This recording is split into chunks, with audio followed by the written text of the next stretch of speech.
Ramil Boulder po. Update lang po tayo sa pangyayari po sa ating bansa. Ano po kasi ah, marami po ang bumabatikos ngayon kay Senador Marcoleta dahil nga sa kanyang mga pahayag na ipamigay na raw ang Kalayaan Island Group. Ano? Ito na naman tayo eh. Ang dami nang bumabatikos sa kanya. Si Tariela, ang mga kasama niyang senador, ha? Si Antonio Carpio, yung dating justice ng Supreme Court, ano? Mga vlogger, ano? Lalo na yung mga vlogger na na neutral, ano? Isa rin ako sa bumabati ko sa kanya dahil nga sa mga binibitiwan niyang salita na akala mo ay hindi siya Pilipino. Oh? Naniniwala tuloy ang mga karamihan na siya ay binayaran siya, ha? Isang bayarang politiko, ano? Totoo po ba na siya ay binayaran? Hindi ko rin alam dahil wala naman tayong personal na pagbabantay sa kanya. Ito po ang nangyari. Ito po ang mga mainit na balita ngayon. Oh. Mission flight sa West Philippine Sea, iniimbitahan si Senador Marcoleta. Nino ang nag-iimbita po, si Commodore Tariela. Hmm. Let us give Senador Marcoleta a chance. I am sure that he is truly a patriotic public servant who can stand for our right in the West Philippine Sea. I suggest that good Senator join the MDA flight to the Kalayaan Island Group in the future. Sinabi ng Philippine Coast Guard spokesperson for the West Philippine Sea, Commodore J. Tariela. Ano po? Hmm. Iniimbitahan ni spokesperson for the West Philippine Sea, Commodore J. Tariela, si Senador Rodante Marcoleta na sumama sa isang maritime domain awareness flight papunta sa Kalayaan Island Group. Sa kanyang caption sa isang shared post sa X, dating Twitter, nitong Sabado, Pebrero 7, sinabi ni Atariela na masaya umano siyang ayusin ang naturang flight para sa isasagawang operasyon kasama si Marcoleta. Hmm?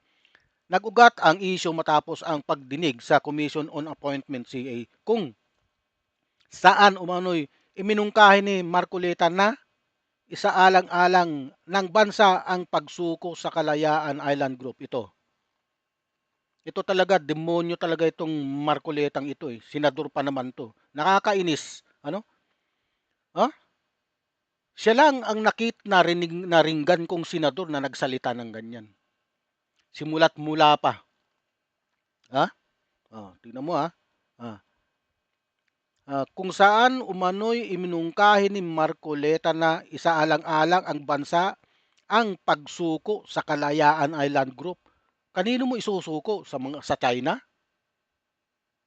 Tingnan mo naman tong kalukuhan nitong matandang senador na to. Group of Island ha. At iginiit na ilang bahagi nito ay nasa labas ng 200 nautical miles. Exclusive economic zone ng bansa. Siraulo talaga ito. Ito kasing Palawan, sa dulo ng Palawan, pasok ang 200 nautical miles itong Kalayaan Group of Islands. Kaya nga, Kalayaan Island Group. Ano? Ang sinasabi niya, outside daw the EEC. Ang sukatin mo, mula dito sa dulo ng Palawan, papunta doon sa Kalayaan, ipasok yun. Ano kayang ano nito?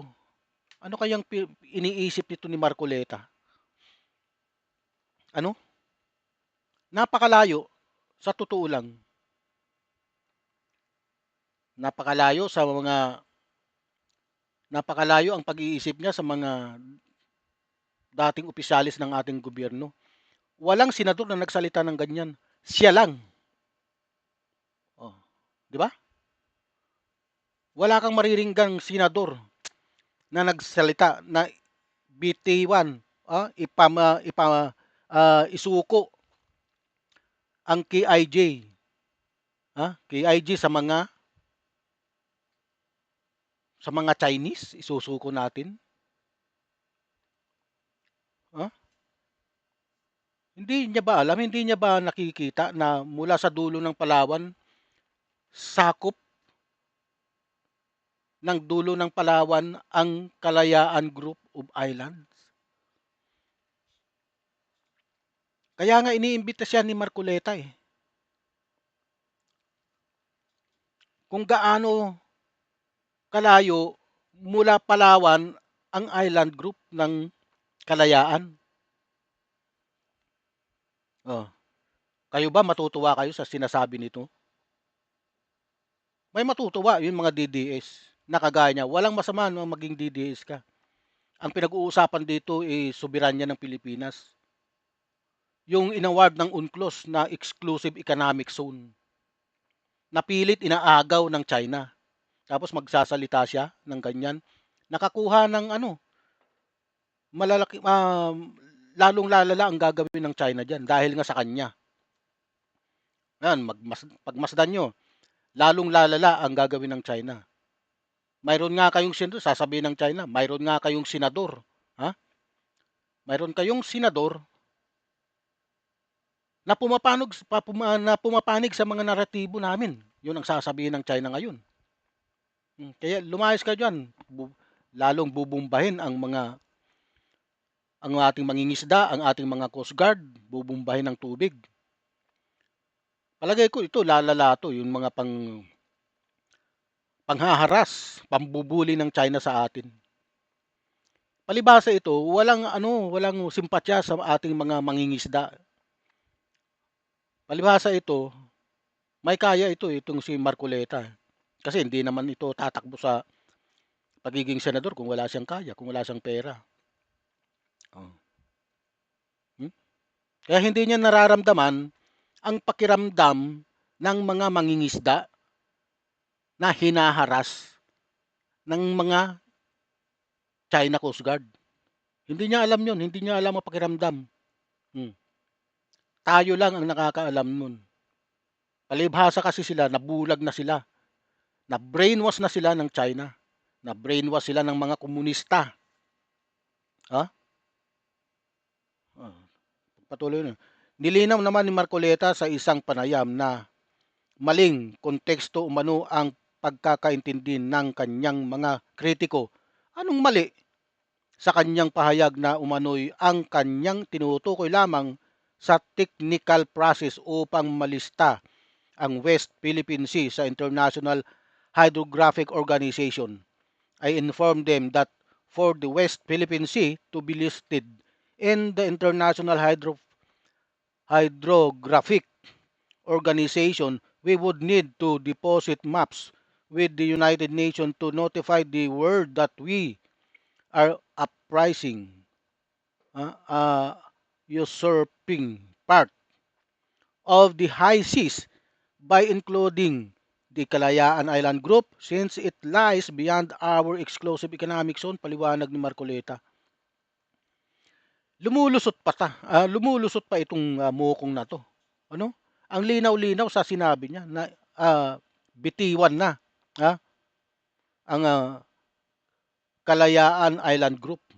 Ang linaw-linaw sa mga pananalita niya nung mga kaharap niya ang mga kasundaluhan natin sa sa Commission on Appointment kasi nga mayroon po silang kino-confirm na mga bagong mga opisyalis ng ating armed forces, ano? Oh. Hindi lang sa kanya, hindi lang uh, Si Antonio Carpio ang sumusupalpal sa kanya. Sinupalpal din siya ni, Senate, Pro Tempore Panfilo Lacson, ah, sa kaniyang, mga pinagsasabi na parang hindi siya Pilipino. Biro mo, alam ko gagamitin ng China yang pahayag niyang 'yan. Sigurado ako, oh, yung pahayag niyang bitawan ang Kalayaan Island Group. Kaya nga pumalag yung mga tao ro'n, eh. Ang dami kayang nakatira do'n sa Kalayaan Group of Island na 'yun, hmm, na Tagalog ang salita. Hindi Chinese, ha, Tagalog. Kaya dapat ito si Marcolita pamukha ito, ano, eh, ito yung mga makapili sa mga makabagong panahon. Talagang makapili ito. Kitang-kita sa kanyang, pananalita at kanyang pagmumukha ang kanyang pagkamakapili. Ano? Wala na tayong, magagawa dito sa taong ito. Bakit pa naman kasi ito pinanalo, ano? Oh, ngayon nagkakaproblema tayo sa pinanalo ninyo.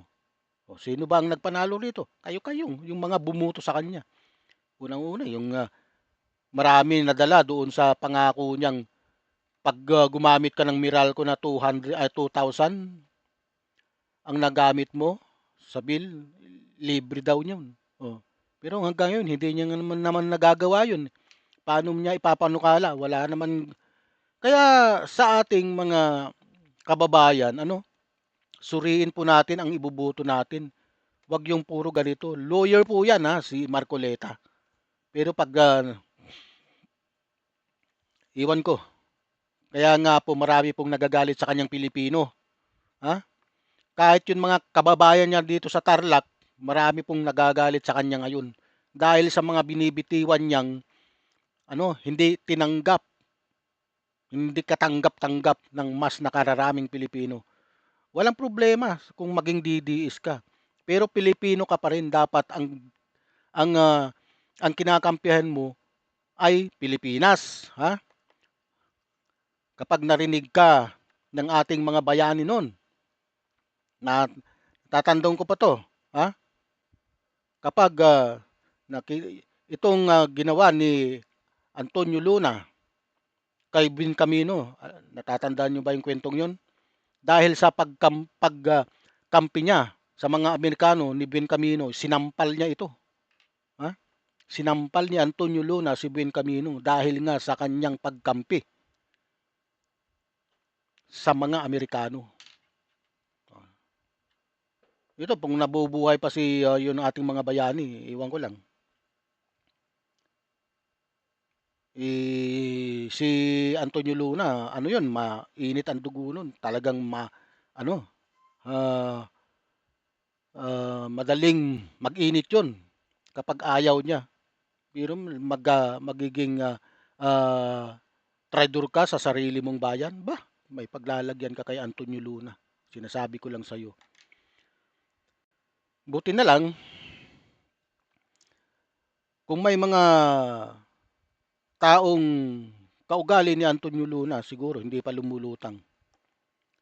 Dahil, baka, nako, iwan ko lang. Nakakahiya kayo.